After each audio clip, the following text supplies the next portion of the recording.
आईना news UP का digital platform नया सवेरा। श्रीमद् भागवत गीता शरणागति का शास्त्र, यह कहना है गोस्वामी श्याम मनोहर जी का। श्रीमद् भागवत गीता शरणागति का शास्त्र है। गीता हमें बताती है कुमति और सुमति क्या है। भगवान की तरफ जाने वाली मति सुमति है और उसके विपरीत कुमार्ग कुमति है। ये बातें चौखंबा स्थित षष्ठपीठ श्री गोपाल मंदिर के षष्ठपीठाधीश्वर गोस्वामी श्याम मनोहर जी महाराज ने कहा। वह रविवार को काशी हिंदू विश्वविद्यालय के मालवीय भवन में गीता समिति सूत्र संपूर्ण के विशिष्ट गीता प्रवचन कार्यक्रम में मुख्य अतिथि थे। कार्यक्रम की अध्यक्षता करते हुए प्रोफेसर किशोर मिश्र ने कहा कि गीता सप्तशती के पाठ की भांति मंत्र है। यह हमारे दैविक दैहिक भौतिक तापों का हरण करती है। स्वागत करते हुए प्रोफेसर उपेंद्र कुमार त्रिपाठी ने कहा कि गीता मानव जीवन की पथ प्रदर्शक है। संचालन प्रोफेसर सरनदूत कुमार तिवारी एवं धन्यवाद ज्ञापन प्रोफेसर सुमन जैन ने किया। जीवन की जटिलताओं को समझने के लिए गहन अंतर्दृष्टि है और व्यवहारिक मार्गदर्शन प्रदान करती है। कुरुक्षेत्र के युद्ध में मैदान में राजकुमार अर्जुन और भगवान श्री कृष्ण के बीच संवाद के रूप में रचित यह दार्शनिक कृति मानव अस्तित्व, कर्तव्य, नैतिकता और आध्यात्मिक ज्ञान के मार्ग के सार को गहराई से समझाती है। श्रीमद् भागवत गीता को पढ़ने से हमें आत्मनियंत्रण के महत्व और इसका अभ्यास करने के तरीके को समझने में मदद मिलती है। भगवत गीता की शिक्षाएं हमें बताती हैं कि बिना इच्छा के निष्काम कार्य या क्रिया का अभ्यास कैसे करें। श्रीमद् भागवत गीता को पढ़कर हम भौतिक और दोषों से दूर रहना सीखते हैं। गीता हमें हमारी समृद्धि, संस्कृति और परंपरा से परिचित कराती है। श्रीमद् भागवत गीता के श्लोकों का जिक्र करने से हमें रोजमर्रा की जिंदगी की विभिन्न समस्याओं का समाधान खोजने में मदद मिल सकती है। भगवत गीता को पढ़ना हमें जीवन के बारे में सच्चाई से परिचित कराता है और अंधविश्वास और झूठी मान्यताओं से मुक्ति पाने में हमारी मदद करता है। गीता से प्राप्त ज्ञान हमारे संदेहों को दूर करता है और हमारे आत्मविश्वास का निर्माण करता है। गीता की शिक्षाएं हमें बताती हैं कि हम कार्य करने से पहले अच्छी तरह सोच लें। भगवत गीता के श्लोक हमें मनुष्य के रूप में हमारे कर्तव्य के बारे में बताती हैं। श्रीमद् भागवत गीता को पढ़ने से हमें आत्मनियंत्रण के महत्व और इसका अभ्यास करने के तरीकों को समझने में मदद मिलती है। भगवत गीता की शिक्षाएं हमें बताती हैं कि बिना इच्छा के निष्काम कर्म या क्रिया का अभ्यास कैसे करें।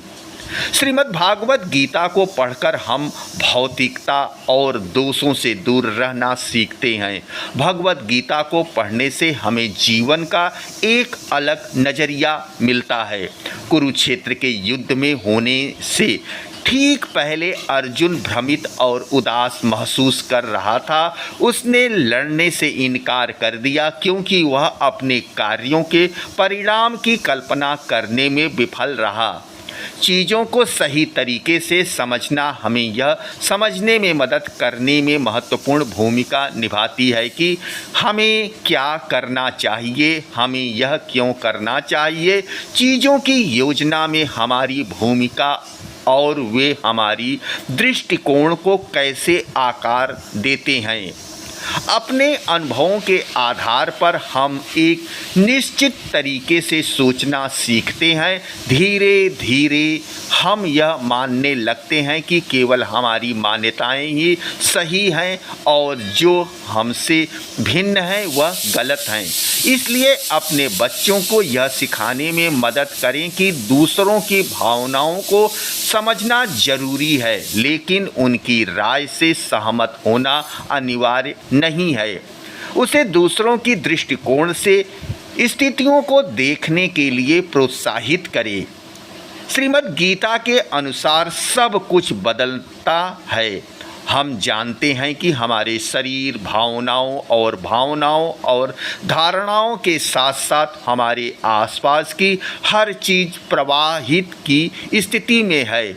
फिर भी हम उसे कहा जाता है कि हमें बदलने की ज़रूरत है, तो हम सलाह को स्वीकार करने से हिचकते हैं या हम इसका बड़ा विरोध करते हैं। सफल होने के लिए एक व्यक्ति को नई परिस्थितियों के अनुकूल होना चाहिए, नवाचार करना चाहिए और बेहतर समाधान के साथ आना चाहिए और नए अवसरों को पता लगाना चाहिए। इसलिए जब आप परिचित परिवेश में होने के अनुभव का आनंद लेते हैं तो छोटे जोखिम लेने के लिए तैयार रहें और नए अनुभवों का लाभ उठाएं। किसी भी आसन परिवर्तन के बारे में अपने बच्चे को प्रश्नों का उत्तर दें। उसे आश्वस्त करें कि परिवर्तन होने में समय लगेगा और उसके पास नई स्थिति में समायोजित होने का समय होगा। साथ ही उसे उस सकारात्मकताओं के बारे में बताएं जो परिवर्तन उसके जीवन में ला सकते हैं।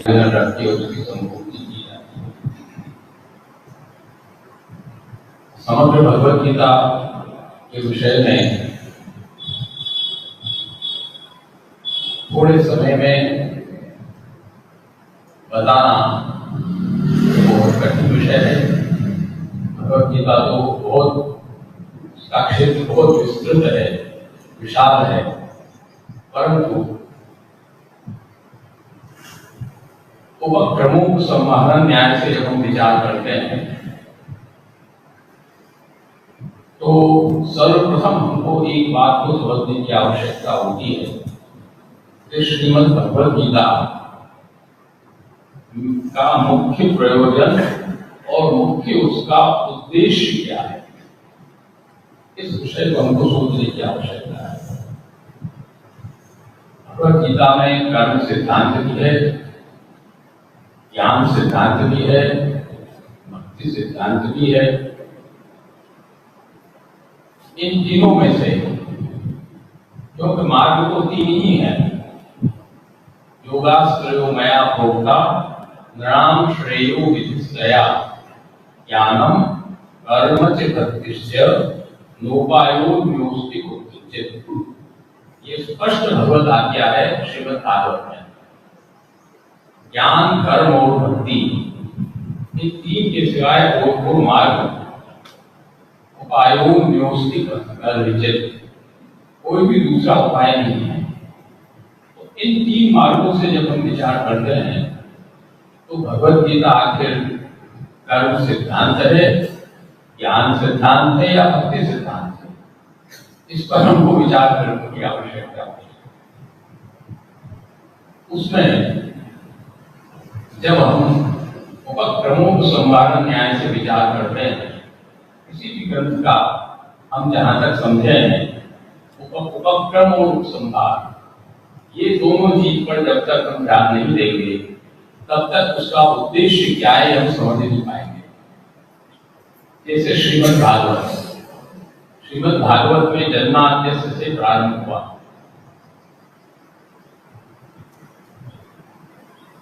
धाम्ना स्वेन सदा निरस्तपूर्वम सत्यम परम धीमहि। प्रथम श्लोक का ये अंतिम चरण है। सत्यम परम धीमहि, उस परम सत्य का मैं ध्यान करता हूँ, उसकी शरण लेता हूँ। वो परम सत्य कौन है? परम सत्य है कौन? वहां कोई उल्लेख नहीं है नाम का, कोई उल्लेख नहीं है, तो हम कौन को परम सत्य मानेंगे? तब हमको उसके उपसंहार पर दृष्टि दौड़ाना पड़ेगा। क्योंकि श्रीमद् भागवत का उपसंहार क्या है? नाम संकीर्तनम यस्य सर्व पाप प्रणाशनम प्रणामो दुख शमनम तम नमामि हरिं परम। यह तदो नित्य संबंध, यह तद का नित्य संबंध होता है। तम कहने की आवश्यकता क्या है? नमामि हरिं परम इतने में हो जाता था वेदांत का पकड़, परंतु यहाँ पर श्रीमद् भागवत में तम शब्द का उल्लेख किया गया, अर्थात जिसका प्रथम उपक्रम में जिसका हमने बंधन किया, जिसका ध्यान किया, तम परम नमामि हरिं। इसीलिए श्री वल्लभाचार्य चरण ने संपूर्ण श्रीमद् भागवत के 7 प्रकार से आपने अर्थ किए। शास्त्रे स्कंदे प्रकरणे ध्याये वाक्ये पदे क्षरे एकार्थम सत्तदा जानन अविरोधेन मुच्यते। वहां आपने शास्त्रार्थ ये किया कि आनंद से हरे लीला शास्त्रार्थ, भगवान हरि की आनंद स्वरूप की जो लीला है वही श्रीमद् भागवत का शास्त्रार्थ है। इसी तरह श्रीमद् भगवद गीता में भी जब हम विचार करेंगे तो प्रमुख संवाद न्याय से, वैसे आचार्य शंकर तो अशोच्यानुशोचत्वम प्रज्ञावादांश से गतासुच नाम शोचन्ति पंडिता, यहाँ से ही ब्रह्म विद्या का प्रारंभ आप स्वीकार करते हैं और है भी, परंतु इसका उपक्रम धृतराष्ट्र की वाणी नहीं है। इसका उपक्रम क्या है? इसका उपक्रम भगवत गीता का है कि कार्पण्य दोषोपहत स्वभाव पृच्छामि त्वां धर्म सम्मूढ़ चेता यत् श्रेयस्यान् निश्चितम् ब्रूहि तन्मे शिष्यस्तेहम् साधि मां त्वां प्रपन्नम। प्रपन्न शब्द जो यहाँ पर दिया गया है, प्रपन्न पद से शरणागति से इसका उपक्रम है, ऐसा हम निश्चित रूप से कह सकते हैं। उपक्रम यहाँ प्रपन्न शब्द से शरणागति है। और फिर हम सोमवार पर जब दृष्टि डालेंगे तो सर्वधर्मान् परित्यज्य मामेकं शरणं व्रज, उपसंहार भी शरण के अंतर्गत आ गया। तो उपक्रमोपसंहार न्याय से जब हम विचार करेंगे तो हम जहां तक समझे हैं कि भगवत गीता जो है वो शरण मार्ग का शास्त्र है। शरण मार्ग को ही बताने वाला शास्त्र भगवत गीता है मुख्यतः। अब प्रश्न ये आता है कि योगाश्रयो मया प्रोक्ता नृणाम श्रेयो विदुषया ज्ञानम कर्म भक्तिश्च उपायो नियुक्त, इस भगवत वाक्य का विरोध हो जाएगा। यहाँ तो 3 मार्ग भी बताया गया, शरण मार्ग बताया ही गया। तो यहाँ पर हमको ये कहना पड़ेगा कि ये भक्ति मार्ग का ही अनुकल्प है। ये शरण मार्ग जो है वो भक्ति मार्ग का अनुकल्प है और ये पृथक शरण मार्ग है। इसीलिए इसका उपदेश कहां पर हुआ? आश्रम में हुआ, गुरुकुल में हुआ, जंगल में हुआ, कोई विद्यालय में हुआ, कहीं नहीं हुआ। इसका उद्देश्य कहां हुआ? युद्ध स्थल। ये बड़ी एक विशिष्ट बात है। भगवत गीता जिसको हम कहते हैं कि आत्मविद्या का सर्वोत्कृष्टो गावो दोग्धा गोपालनंदन पार्थो वत्सः सुधीर भोक्ता दुग्धम गीतामृतम महत्। ऐसा जो गीतामृत है जो संपूर्ण आत्मविद्या का ग्रंथ है, उसका उपदेश कहां हो रहा है? युद्ध स्थल में।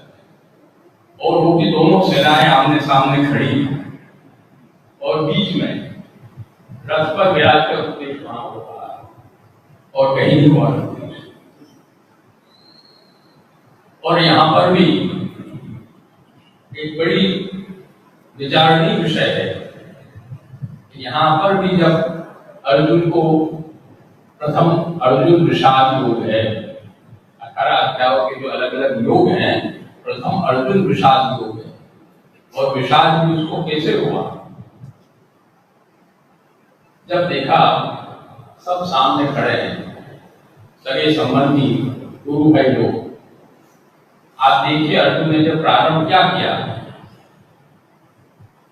सेनयोर्योर मध्य रथम स्थापय मेच्यत। यहाँ मध्यम पुरुष का प्रयोग है, स्थापय नहीं कहा, रथम स्थापय हे अच्युत में रथम स्थापय। सेनयोर्योर मध्य, दोनों सेनाओं के बीच में ले जाकर मेरे रथ को आप लगाइए। यावदेता निरीक्षे हम युद्ध कामान अवस्थितान कई मयास युद्ध में अस्मिन् रणसमुद्धित हैं। यहाँ अर्जुन का अहम बोल रहा है, अर्जुन नहीं बोल रहा है, अर्जुन का अहम बोल रहा है। वीर्यम त्र्यंबक तोषणम, अर्जुन का वीर कैसा था? त्र्यंबक तोषणम, भगवान शंकर को भी जिसने संतुष्ट कर दिया, ऐसा अर्जुन का वीर था। और अर्जुन कह रहा है कि दोनों सेनाओं के बीच आप ले जाएंगे, देखूं तो सही आज मेरे साथ युद्ध करने की किसने हिम्मत की है? मैं ऐसा योद्धव्यम, मेरे साथ युद्ध करने की हिम्मत करके कौन आए सामने, देखिए तो सही हम। यहाँ अर्जुन का अहम बोल रहा है। भगवान ने चुपचाप ले जाकर रथ को लगा दिया। भगवान ने आदेश का पालन किया। वो तो सारथी थे भाई, रथी तो नहीं थे, रथी तो अर्जुन। उसका आदेश हुआ, भगवान ने जाकर चुपचाप रथ बीच में लगा दिया। जब रथ बीच में लगाया गया, तब स्थिति जब देखा गया तो वहां तो सब गुरु और भाई भतीजे संबंधी सब खड़े हैं। तब स्थिति क्या बनी कि विषाद हुआ। गुरु नत्वाय महान भावान श्रेयो भोक्तुम भीष्मपि योगे, ये स्थिति उसकी वहां बनी। और क्या करेंगे, युद्ध करके इनको मार के मैं क्या करूंगा, क्या स्वर्ग प्राप्त करूं करके, क्या मैं राज्य प्राप्त करके करूंगा, मुझे ये कुछ नहीं करना है। और वहां शरणागति की स्थिति बनी। और शरणागति अर्जुन ने भगवान की सब शस्त्र हाथ से गिरा दिए। न योस्ति गोविंद मुक्त्वा तूष्णीम बभूवः, मैं लड़ने वाला नहीं, शस्त्र गिरा के खड़ा हो गया। अब यहाँ विचार करने का विषय है कि यहाँ पर इस काम को तत्व ही समझना है हमारी दृष्टि से भगवद गीता का, तो हमको जाना पड़ेगा भागवत में। देखिए हमारे वैदिक शास्त्रों की, सनातन धर्म की परंपरा में वेद, भगवद गीता, ब्रह्मसूत्र 3 प्रमाण हैं। प्रस्थानत्रयी समग्र आचार्यों को स्वीकार किया, परंतु हमारे श्री वल्लभाचार्य चरण ने प्रस्थान चतुष्टयी स्वीकार किया, त्रयी नहीं। वेदाः श्री कृष्ण वाक्यानि व्यास सूत्राणि चैव समाधि भाषा व्यासस्य प्रमाणम तच्चतुष्टयम्। और आगे क्या करते हैं कि उत्तरम गुरु संदेह वारकम परिकीर्तितम, उत्तरोत्तर पूर्व में रहे हुए बुद्धि जन्य जो संदेह है उनका निवारण आगे से आगे होता जाएगा। तो सर्व संदेह वारक कहाँ आया? श्रीमद् भागवत में आया। तो हमको इसका संबंध गीता का तत्व समझना है तो पहले हमको भागवत में जाना पड़ेगा। और भागवत में भी भीष्म स्तुति में जाना पड़ेगा। प्रथम स्कंद में 9वें अध्याय में भीष्म स्तुति आती है। जब भीष्म जी शरशैया पर ओढ़े हुए थे, वहां जब भगवान पधा रहे, सब कथा सबको मालूम ही है। उस समय भीष्म जी ने अमुक श्लोकों से भगवान की स्तुति किया है। उसमें एक श्लोक आता है, व्यवहित प्रतना मुखम निरीक्ष्य, व्यवहित प्रतना मुखम निरीक्ष्य स्वजन वधात् विमुखस्य दोष बुद्ध्या कुमति महरदात्म विद्याय चरण रति परमस्य तस्य में। बहुत समझने की बात है यहाँ पर। ये भीष्म जी की वाणी है, सामान्य की वाणी नहीं है। गंगा पुत्र है भीष्म जी, हम गंगा के तट पर बैठे हैं। ये भीष्म जी की वाणी है। भीष्म जी बड़े ज्ञाता थे। उन्होंने ये शब्द कहे हैं, कुमति महरदात्म विद्या। अब कुमति, क्या अर्जुन को कुमति थी? गुरुओं को नहीं मारना, स्वजन को नहीं मारना, इससे अच्छा है कि जंगल में चले जाना। ये कुमति है या सुमति? ये विचार करिए। आप तो सब विद्वान हो गए। यहाँ कुमति है तो सुमति है। धर्मशास्त्र में, हमारे शास्त्रों में गुरुवध, भाई बंधुवध, स्वजनवध सुमति है या कुमति है? ये तो कुमति है। ये तो नहीं करना चाहिए। परंतु कुमतिम अहरत, यहाँ उल्टी बात है। इस कुमति को, यहाँ इसको कुमति कहा जा रहा है। कुमति है, वस्तुतः कुमति है नहीं। स्वजन को मारना, गुरु भाइयों को नहीं मारना, ये तो सुमति है। परंतु यहाँ उसको कुमति कहा है। कुमति महरत, इससे आत्मविद्या, अपनी विद्या से, आत्मविद्याय, उस कुमति का हरण करके उनको मारना, ये कुमति का प्रदान है। कितनी विपरीत बात है, इसको जरा विचारिए। कितनी विपरीत बात है। सुमति जहां है, शास्त्र की दृष्टि से जो सुमति है, उसको यहाँ कुमति कहा जा रहा है। भीष्म जी कह रहे हैं। और उस कुमति का हरण, जब वो कुमति वहां पर उसको उत्पन्न हो गई अर्जुन को, जबकि वो सुमति है, उस कुमति का हरण आत्मविद्या भगवद गीता के द्वारा उपदेश देकर उसका हरण किया। इसीलिए उसका एक, हमारे आचार्य चरण ने इसमें उसका खुलासा किया है कि कुमति और सुमति क्या है। तो आप खुलासा करते हैं कि भगवदीयस्य भगवत चिकीर्षित कार्योन्मुखी मति सुमति। भगवदीयस्य भगवत चिकीर्षित कार्योन्मुखी मति सुमति। भगवती जो होता है, भक्त जो होता है, उसकी भगवत चिकीर्षित, भगवान की जो करने की इच्छा है, उस कार्य के तरफ जाने वाली, उन्मुख होने वाली जो मति है, वो सुमति। और तद विरुद्धा मति कुमति, उससे विरुद्ध जो मति है वो कुमति। यहाँ क्या चिकीर्षित है? भगवान के द्वारा यहाँ चिकीर्षित क्या है? आप विचार करिए कि अस्मात् क्षणमति तो हम अक्षरागतितोत्तमा अतोऽस्मि लोके वेदे च प्रसिद्धः पुरुषोत्तमा। ऐसे पूर्ण पुरुषोत्तम परब्रह्म भगवान क्या नहीं युद्ध रोक सकते थे? वो चाहते तो युद्ध नहीं रुक जाता। शांति दूत बनकर आप पधारे, युद्ध नहीं रुक जाता क्या? वो चाहते तो रोक देते, परंतु उन्होंने नहीं रोका। क्यों नहीं रोका? कि वहां पर उनको, उनका वो चिकीर्षित नहीं।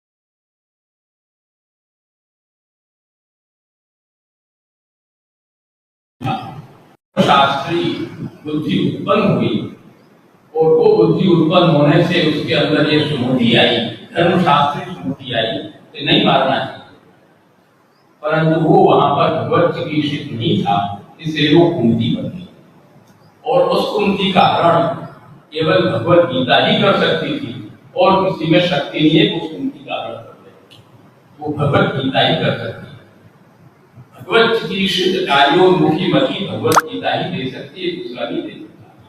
इसलिए वल्लभाचार्य आज्ञा करते हैं वहां पर कि अर्जुन की स्थिति क्या है, वहां अर्जुन को कोई दोष लगने वाला नहीं है। मयि वेते नितान पूर्वमेव निमित्त मात्रम भव सव्यसाचिन, वहां कोई उनको समस्या, अर्जुन को समस्या तो नहीं है। आप वहां पर बड़ा दृष्टांत जो देते हैं, बड़ा सोचने लायक दृष्टांत है, बहुत सरल दृष्टांत है, लौकिक दृष्टांत है। आप आज्ञा करते हैं वहां कि नापितेन क्षौरोत अत्र समाधानम, इतनी गंभीर बात को कितने सहज शब्दों में आचार्य ने कहा है, नापितेन क्षौरवत अत्र समाधानम। आप सब विद्वान लोग समझ गए होंगे। हारायमाणाः क्षत्रियाः स्मश्वादि रूपाः अर्जुनस्तु नापित रूप, आत्मविद्या स्वस्य विद्या मयैव क्रियते मम च दम तेषामपि जनांश एव दूरी क्रियते न तो चिदांश, तेषामपि जनांश एव दूरी क्रियते नैनं छिन्दन्ति शस्त्राणि नैनं दहति पावकः न चैनं क्लेदयत्यापो न शोषयति मारुतः अच्छेत्योयि मदाय्योय मक्लेत्यो शोष्येव नित्यः सर्वगतस्थाणो अचिरोऽयं सनातनः तेषामपि जडांश एव दूरी क्रियते मुक्तिदानार्थम् इति तस्मात् एवं विधे न दोषः। इसलिए यहाँ पर कोई दोष की स्थिति बनती नहीं है, वहां तो नापित्व समाधान है। हिंदी में समझा मैं तो, जैसे आप दाढ़ी बहुत किसी की बढ़ गई है, बाल दाढ़ी बहुत बढ़ गई है, तो जाकर के शव कराने के लिए आदमी भेजता है तो नापित को कहता है कि नहीं नौवा को कोई दाढ़ी बना, वो दाढ़ी बना देगा पूरी, नाई को दोष लगता है नहीं लगता है, जब उसका चिकित्सित है ये। इसी तरह से हारायमाणा क्षत्रिया, क्षत्रिय इतने बढ़ गए थे, वो स्थिति आज भी हम देख रहे हैं। आज भी नहीं देख रहे वही स्थिति हम, जितने देश सब अणुबम वाले बनते जा रहे हैं, अब वो अणुबम का प्रयोग कहाँ होगा, होगा तो सही कहीं कहीं बने, वही स्थिति देख रहे हैं। वही कहीं न कहीं विनाश की स्थिति सामने दिखाई दे रही है, सामने दिखाई दे रहा है, विश्व की स्थितियां बन रही है। अभी तो अपन सब ताजा स्थिति का अनुभव कर रहे हैं। वही स्थिति उस समय की बनी, तब महाभारत हुआ, और महाभारत हुआ तब भूभार का हरण हुआ। तो वहां पर किसी न किसी को निमित्त बनाना पड़ता है। निमित्त मात्रम भव सव्यसाचिन मयि वेते नितान पूर्वमेव निमित्त मात्रम भव सव्यसाचिन। हे अर्जुन, तू निमित्त बन जा, नापित बन, इन सबको सफाई कर देना। तो यहाँ पर कुमुदी और सुमुदी की परिभाषा इस तरह से यहाँ पर हमको भीष्म स्तुति से प्राप्त होती है, और भीष्म स्तुति से यहाँ जब हम संबंध बैठाएंगे, इसलिए मैंने कहा ये शरण मार्ग है, पृथक शरण मार्ग है। पृथक शरण मार्गोपदेष्टा सर्वोत्तम यदि श्री वल्लभाचार्य का नाम आता है। ये पृथक शरण मार्ग है जो कहीं नहीं बताया गया है, केवल भगवत गीता में बताया गया है। और इसीलिए भगवत गीता शरणागति का ही शास्त्र है। इसलिए 6 प्रकार की शरणागति भगवत गीता करेगी। आनुकूल्यस्य संकल्पः, प्रतिकूल विसर्जनम, रक्षिष्यतीति विश्वासः, भोक्तृत्ववर्णम तथा आत्मनिक्षेप कार्पण्यम षड्विधा शरणागति। 6 प्रकार के शरणागति भगवद गीता में बताई गई है। उसको यदि हम क्रम से देखें तो प्रथम आनुकूल्य संकल्प, ये आपके आएगा सर्वभूतस्थम यो मां भजत एकत्वमास्थितः सर्वथा वर्तमानोऽपि स योगी मयि वर्तते। ये आनुकूल्य संकल्प है, प्रथम शरणागति ये है। द्वितीय शरणागति हम जब विचार करेंगे तो द्वितीय शरणागति, इसमें भगवद गीता के अध्याय क्रम की अपेक्षा नहीं है। इसमें व्युत्क्रम से शरणागति को बताया, क्रम से नहीं बताया गया, व्युत्क्रम से बताया गया है। तो व्युत्क्रम से जो हम विचार करेंगे तो दूसरी शरणागति आई प्रतिकूल विसर्जनम। जो प्रतिकूल है, भगवत इच्छा से जो प्रतिकूल है उसका विसर्जन। तो ये आएगा आपका लगभग संपूर्ण 16 अध्याय। 16वां अध्याय अभयम सत्व संस्कृति ज्ञान योग व्यवस्थिते दानम दमस्य यज्ञश्च स्वाध्यायस्तपार्जवम्। ये प्रतिकूल विसर्जन में रहता है। उसके बाद हम जब विचार करेंगे तो तृतीय आया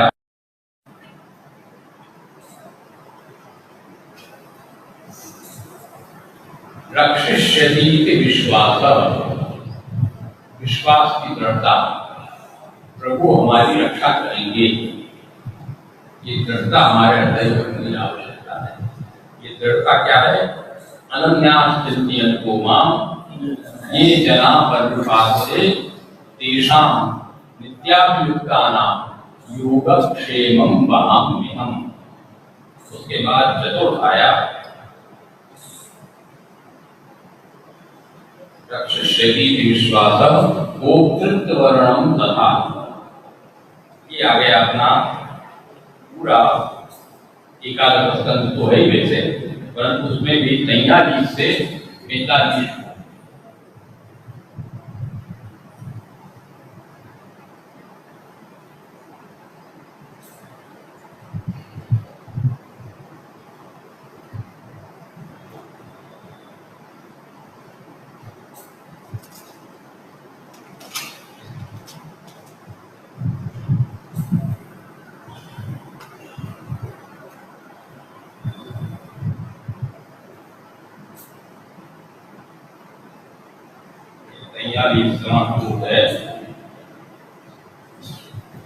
पितासि लोकस्य चराचरस्य त्वमसि पूज्यस्य गुरुर्गरीयान् न त्वत्समूढस्य प्रेरकत्वगुण्यो लोकत्रयेऽप्यत् प्रतिमं प्रभावः।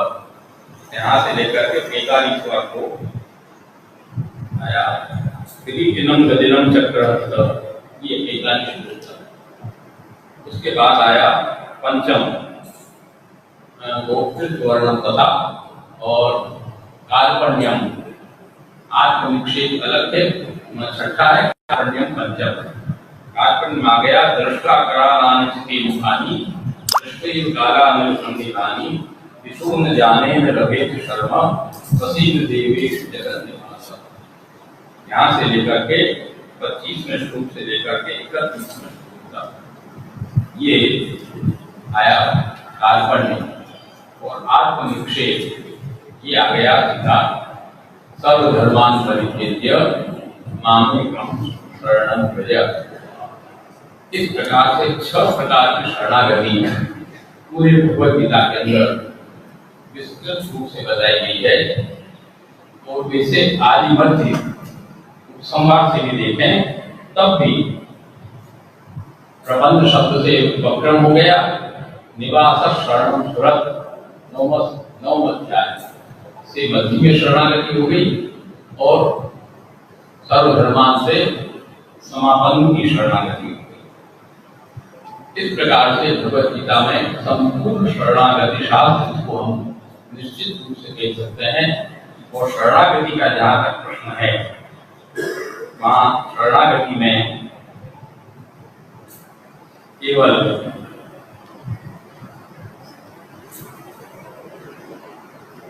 अब यहाँ पर शरणागति के संबंध में जब हम थोड़ा विचार करते हैं तो आता है सर्वधर्मान परित्यज्य। यहाँ सर्व शब्द दिया गया है, कोई भी उसमें कोई मर्यादा नहीं करेंगे।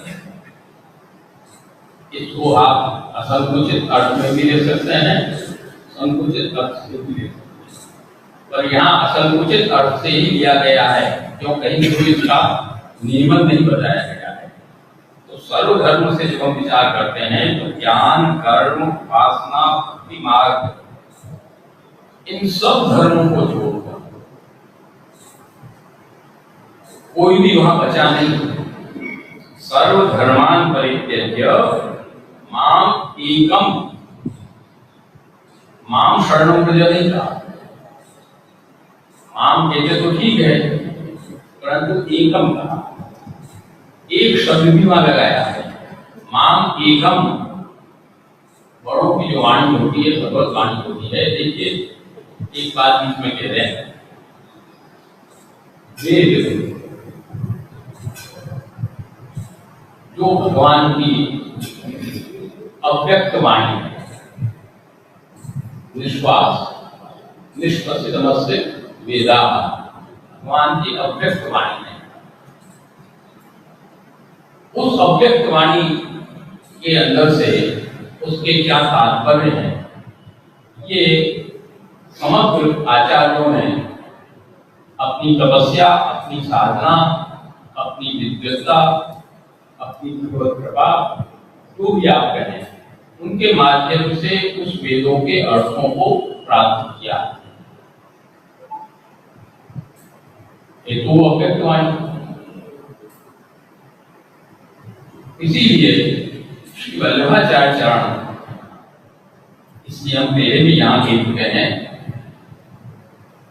जब तक भारतीय दर्शन हमारे आचार्य शंकर से लेकर आचार्य वल्लभ तक, पांचों आचार्यों को हम जब तक नहीं लेंगे तब तक हमारा भारतीय दर्शन पूर्ण नहीं होगा। वल्लभाचार्य चरण ने आज्ञा किया कि हम वेदों के जो अर्थ हैं, उन अर्थों को हम अपनी योग्यता, अपनी साधना, अपनी तपस्या, अपनी विद्वत्ता से नहीं जानेंगे, क्योंकि जब हम वो निकालेंगे तो कहीं न कहीं कोई कमी रहने की संभावना बन सकती है। भाई आज आपने अव्यक्त वाणी में कुछ कहा, आपने उसका निचोड़ निकाला, कहीं न कहीं कोई क्षति रहने का अवकाश है, निरवकाश नहीं।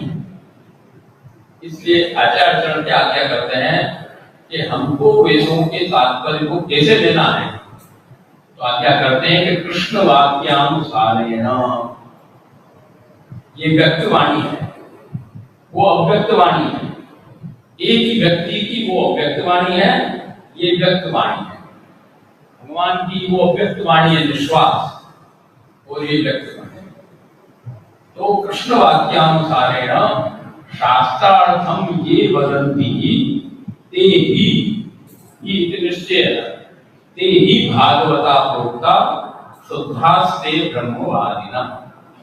दूसरा नहीं, वही भागवत है, वही शुद्ध ब्रह्मवादी है। भगवत गीता के अनुसार ही जो वेदों के अर्थों को करते हैं, बिना भगवत गीता के वेद का अर्थ संभव ही नहीं है पूर्ण होना। तो कहने का तात्पर्य हमारा कि भगवत गीता से ही हमको वेदों का भी तात्पर्य मिलेगा।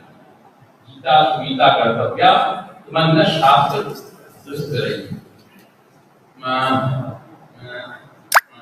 स्वयं पद्मनाभस्य मुख पद्मात् विनिष्कृता। महात्म्य में आप पाठ कर चुके हैं, इसलिए वो बात नहीं है। गीता आ गई मतलब संपूर्ण वेद आ गया, फिर वहां कोई ननु नजर रहने की विषय नहीं है। तो यहाँ पर पृथक शरण क्या है कि ज्ञान, कर्म, भक्ति, उपासना इत्यादि सबको छोड़कर तू मेरी शरण आ जा।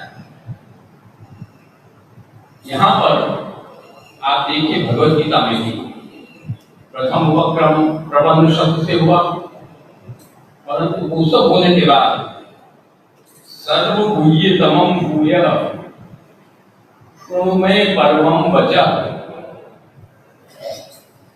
ये बाद में फिर आया। भूयः, भूयः का क्या मतलब है? पुनः प्रारंभ में तो आपने कह दिया, परंतु सर्वभूयतमं भूयः शृणु मे परमं वचः, दृढ़मते ततो वक्ष्यामि ते इदम्। और ये आज्ञा करके जो पृथक शरण मार्ग है, जो ज्ञान कर्म भक्ति उपासना से अलग है, उस मार्ग का उपक्रम ये सर्वगुह्यतमम्, गुह्य नहीं है, गुह्यतर भी नहीं है, गुह्यतमम् है। तर्कम प्रत्यय आदित्य में प्राप्त होता है व्याकरण में, ये तम है।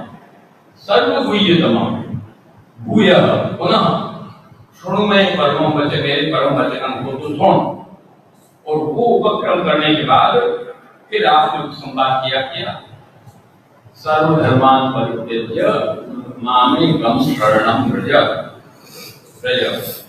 ये शरण मार्ग का वहां उपसंहार हुआ, और इसीलिए वो शरण मार्ग का उपसंहार होने के बाद अर्जुन ने क्या कहा, नष्टो मोहः स्मृतिर्लब्धा तत्प्रसादान् मया च्युतः स्थितोऽस्मि गतसंदेहः करिष्ये युद्धम। नहीं कहा शत्रु हनिष्ये युद्धम करिष्ये, ऐसा कहना चाहिए भाई।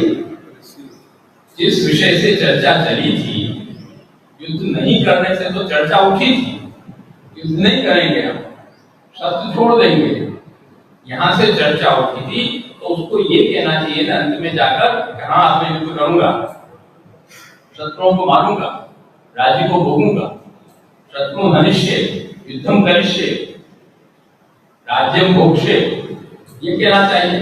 कथम लोकतम अर्जुन है ना, अर्जुन के मुक्तम करिष्ये वचनम तव,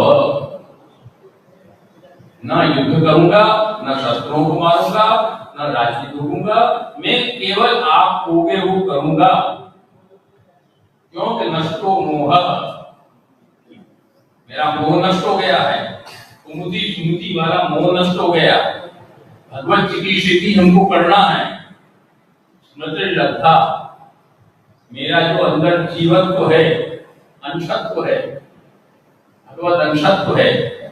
विद्युलिंगा विचरन्ति यथाग्ने क्षुद्रा विद्युलिंगा विचरन्ति अंशो नाना विपदेशात् ममैवांशो जीवलोके जीवभूतः सनातनः। ये मुझे स्मृतिर्लब्धा तत्प्रसादात्, न तो साधने न तो सिद्धि द्वारा, न तो विद्वत्ता द्वारा, केवल तत्प्रसादात् मया च्युतः स्थितोस्मि। अब मैं शरण मार्ग में स्थित हो गया। गत संदेह, अब संदेह नहीं है मेरे अंदर के गुरुओं को कैसे मारना, तो उसको कैसे मारना, क्या करना। आपने कहा मारना, मारना। कर्ण का भया फंस गया है, कर्ण शस्त्र रहित है, मार मार। भीष्म पितामह शस्त्र नहीं उतारे, शिखंडी सामने खड़ा है, शिखंडी युद्ध कर रहा है, भीष्म पितामह शस्त्र छोड़ के बैठ गए हैं। भगवान ने कहा मार, मारा। करिष्ये वचनम तव। द्रोणाचार्य खड़े हैं, भगवान ने युधिष्ठिर को कहा बोलो भाई, अश्वत्थामा आता, बाद में भले रोआ कुंजरोआ हो गया, परंतु हो गया। करिष्ये वचनम तव, जो भगवत आज्ञा है, प्रभु जो कहेंगे, आपका जो चिकीर्षित है वो मैं करूंगा। दष्टो मोह स्मृतिर्लब्धा तत्प्रसादान् मया चितम् स्थितोस्मि गत संदेह करिष्ये वचनम तव। यहां पर श्री प्रभुचरण श्री विठलनाथ जी गीता तात्पर्य आप एक ग्रंथ के बाद उस गीता तात्पर्य पर उसमें आप दो पंक्ति लिखते हैं कि अतएव इस विवरण में अतएव धर्मिणी हृदय गते, धर्म और धर्मी प्रकाशाश्रयवत्वा तेजस्वा ब्रह्म, सूर्य और सूर्य का प्रकाश, प्रकाश धर्म है, सूर्य धर्मी है। तो धर्मिणी हृदय गते, श्री विठलनाथ जी आज्ञा करते हैं, धर्मिणी हृदय गते धर्म मार्गस्य दुर्बलत्वम इति ज्ञात्वा, ऐसा जान करके स्थितोऽस्मिगत संदेह इत्युक्तवान अर्जुन।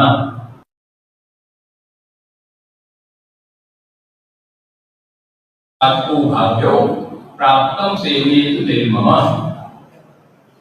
वहां पर रामायण में राज्यसभा में आज की भाषा में कहे तो रावण के सामने पेश किया गया, तो रावण क्या कहता है, अरे ये बंदर बहुत बलवान है, इसको मजबूत सांकड़ों से बांधा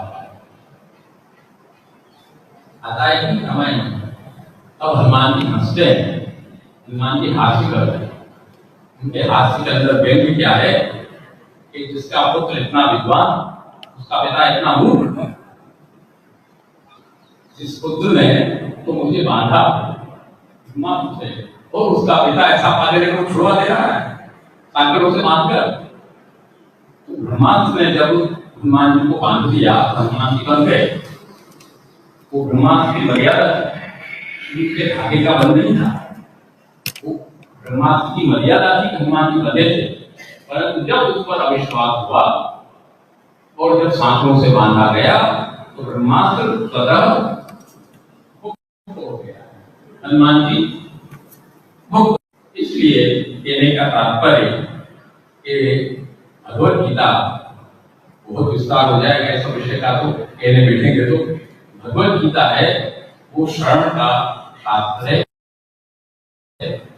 पृथक शरण मार्ग का शास्त्र। इनको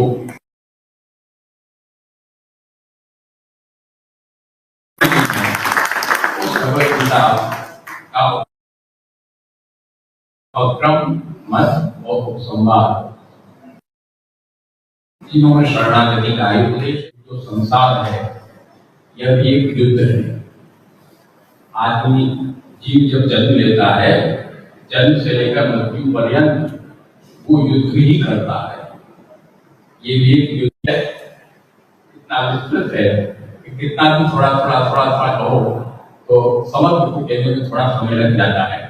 विशेषकर कहते हुए जो आप सबों की भावना प्रभु के चरणारविंद में है, भगवत गीता में है, वो विशेष बढ़ती रहे, यही उनके चरणों में प्रार्थना करते हैं।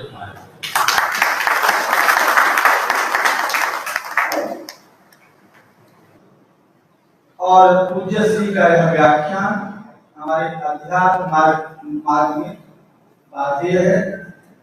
इसके सहारे हम अपने जीवन में अध्यात्म की यात्रा में आगे बढ़ेंगे। ईश्वर ने चाहा तो फिर हम लोग अगले किसी सत्र में आचार्य श्री को आमंत्रित करेंगे, और हमें विश्वास है कि आप हमारे निवेदन को स्वीकार करके पुनः कभी आपका आगमन होगा। आप अपने आशीर्वचन से हम सबों को अनुमोदित करेंगे। अभी तक हम लोग गीता के अर्थानुसंधान में ज्ञान, कर्म, उपासना की सब ऊहापोह की स्थिति में विचरण करते रहे, लेकिन अब ये तात्पर्य सिद्ध हुआ कि शरणागति वस्तुतः हम लोगों के लिए सर्वोत्कृष्ट पद है, और उस शरणागति के द्वारा ही हम इस सारे ज्ञान, कर्म, उपासना की ऊहापोह से मुक्त हो सकते हैं, उसका समन्वय कर सकते हैं, और उससे ऊपर भी हम अपनी विचारधारा को भगवान के प्रति समर्पित कर सकते हैं। और इसलिए जैसा कि हमारे महोदय ने कहा कि विश्व की अनेक भाषाओं में गीता का अनुवाद हुआ है। संभवतः संपूर्ण जो विश्व वाङ्मय है उसमें सबसे अधिक अनुवाद प्रचार गीता शास्त्र का हुआ है। और उसमें आश्चर्य तो ये है कि आस्तिक संप्रदायों ने भी किया और नास्तिक विद्वानों ने भी इसका अपनी दृष्टि से उपयोग किया। ऐसा संभवतः विश्व के वाङ्मय में किसी ग्रंथ के लिए नहीं है। सानिध्य से आज उपयुक्त हुए और इतना सूक्ष्म गूढ़ तत्व आपने हम लोगों को प्रदान किया। अध्यक्षता तो नाम मात्र की है, ऐसे आचार्यों का तो सानिध्य मात्र से हम लोगों के पापों प्रणाशन होते हैं। अध्यक्ष का मतलब जिसके घी न हो और नेत्र न हो वही अध्यक्ष होता है, अधीन भी। तो इसलिए उसमें सही बात है कि उसमें कोई बुद्धि लगाने की जरूरत नहीं है। जैसा आचार्य ने किया वैसा हम लोग अपनी बुद्धि लगाए बिना, अपनी दृष्टि उसमें लगाए बिना उसका धारण करें, उसका पालन करें, उसका अनुशीलन करें। यही हमारी सबकी अध्यक्षता है, यही हमारी सबकी। श्री गोपाल मंदिर काशी से हमारे बीच पधारे। गुरुदेव, हम आपको प्रणाम करते हैं। और जिस तरह से आपने गीता के दर्शन को बताया और दर्शन के साथ ही साथ उसका जो व्यवहारिक पक्ष है और उसका जो सहज जीवन में हम उसको किस तरह से समझ सकते हैं, उसको कैसे आत्मसात कर सकते हैं, यह एक बड़ा ही सुंदर स्वरूप आज के इस अवसर पर हम लोगों को प्राप्त हुआ। और विशेष रूप से हमारे बीच में युवा हैं और हम देख रहे हैं कि हमारे विश्वविद्यालय की परीक्षाएं चल रही हैं और आज गैप है क्योंकि आज रविवार है, लेकिन हमारे बीच में छात्र और छात्राएं और बाकी सुधीजन भी बैठे हुए हैं। ये सहज हम लोग अनुभूत कर रहे हैं कि परीक्षा का जो समय है यह विषाद का समय है और किस तरह से विद्यार्थी परेशान है काम करते हुए परीक्षा में पास होने के लिए और आगे का जीवन कैसे संवरे, कैसे आगे बढ़े। तो यह विद्यार्थियों के जीवन की और बल्कि हम सभी के जीवन की एक बहुत ही व्यवहारिक समस्या है। लेकिन आज इन्हें अपने प्रश्नों का उत्तर मिला और जो सबसे बड़ा जो उत्तर मिला आज कि सुमति क्या है और कुमति क्या है, यह प्रश्न विद्यार्थियों के बीच में, हम सभी के बीच में बार बार उतरता है। लेकिन जिस तरह से आपने आज हम लोगों को प्रेषित किया कि हम भगवत कृपा की ओर बढ़े, तो यह सुमति है और बाकी अन्य जो स्थितियां हैं वह कुमति है। और इसको किस विस्तार से आपने हम लोगों को प्रेषित किया, पहुंचाया, हम आभारी हैं गुरुदेव। हमारे महाप्रभु बल्लभाचार्य जी को आपने हमारे बीच में रखा और स्वामी विवेकानंद जी, विठलाचार्य जी को